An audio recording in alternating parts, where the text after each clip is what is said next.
بسم الله الرحمن الرحيم نحمده ونصلي على رسوله الكريم. مخکنی درس کی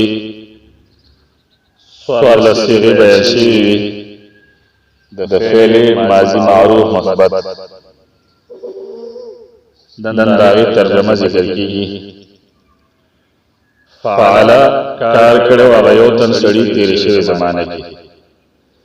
فعل کار کړو هغه دو تن سړو تیر شوی زمانه کې. فعلو کار کړو هغه ټول سړو تیر شوی زمانه کې. فعلت کار کړو هغه یوې زنانه تیر شوی زمانه کې. فعلتا کار کړو هغه دو تن زنانو تیر شوی زمانه کې. فعلنا کار کړو هغه ټول زنانو تیر شوی زمانه کې. فعلتا کار کړو تا یو تن سړی تیر شوی زمانه کې. فعلتما کار کړو تاسو دو تن سړو تیر شوی زمانه کې. فعلتم کار کړو تاسو ټول سړو تیر شوی زمانه کې. فعلتی تا کار کړو یوې زنانه تیر شوی زمانه کې. فعلتما کار کړو تاسو دو تن زنانو تیر شوی زمانه کې. فعلتن کار کړو تاسو ټول زنانو تیر شوی زمانه کې. فعلتو کار کړو ما یو تن سړی یا یوې تن زنانه تیر شوی زمانه کې.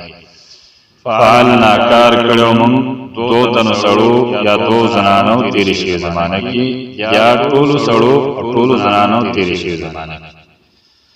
نو په دې کې د فعلتو ما صيغه چې دا د مذکر تسمیه او دارنګي د مؤنث تسمیه مخاطب لپاره مشترکه ده، په یو شان کې راځي. او دغه فعلت صيغه چې دا د واحد متکلم مؤنث او مذکر دواړو لپاره راځي. دغه فعلنا صيغه چې دا د تسمیه مذکر او تسمیه مؤنث دارنګي جمع مذکر جمع مؤنث متکلم لپاره یو شان کې راځي.